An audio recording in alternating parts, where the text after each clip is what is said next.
Now that we've discussed the project lifecycle, we're going to explore some of the different tasks that match up with each lifecycle phase.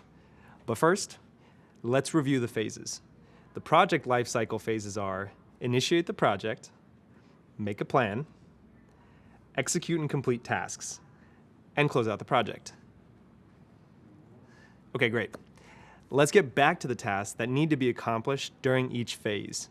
For this video, we're going to focus on the first two project lifecycle phases, initiating the project and making a plan.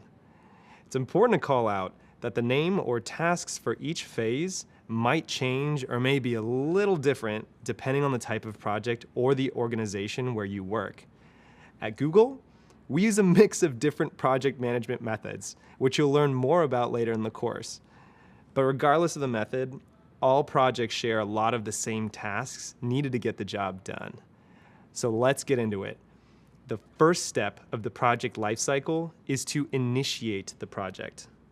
During initiation, you'll organize all of the information you have available to you about your project. This way, when you're ready to continue on, you'll be prepared for the next phase when you can create your plan. Defining project goals makes the details of your project clear so that you and your team can successfully complete the project. For example, if the project goal is to manage a political campaign, then some deliverables, which are specific tasks or outcomes, might be to raise $5,000 or get 500 signatures in support of your candidate's cause. With this in mind, you'll need to do some research to come up with ideas that will help you meet your goals. You'll also need to find out what resources are available. Resources can include people, equipment, software programs, vendors, physical space or locations, and more. Anything you need to actually complete the project is considered a resource.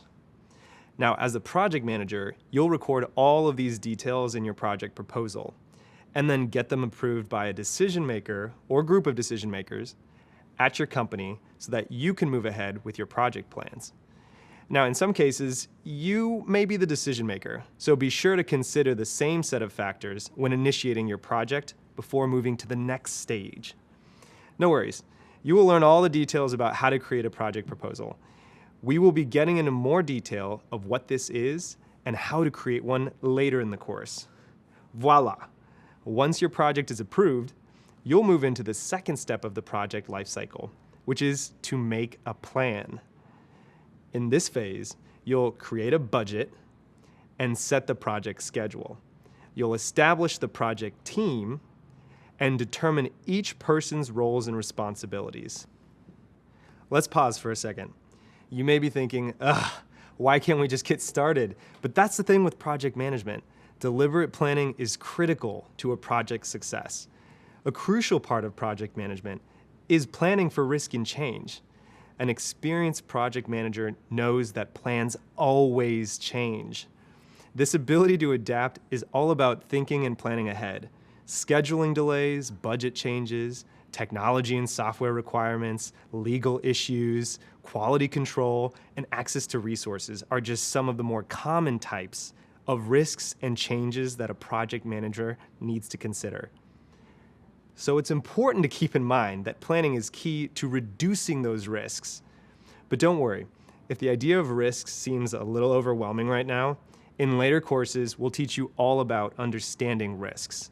Just know that it's really important not to skip this step and to always make a plan.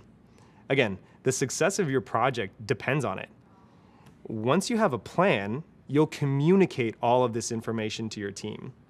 That way, each member will know which tasks they'll own and what to do if they have questions or if they run into problems.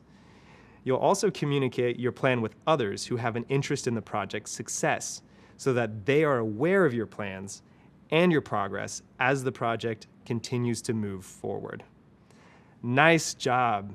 We've made it halfway through the steps of a project lifecycle. Up next, we'll check out the remaining two phases: executing and completing tasks and closing the project. Catch you in a bit.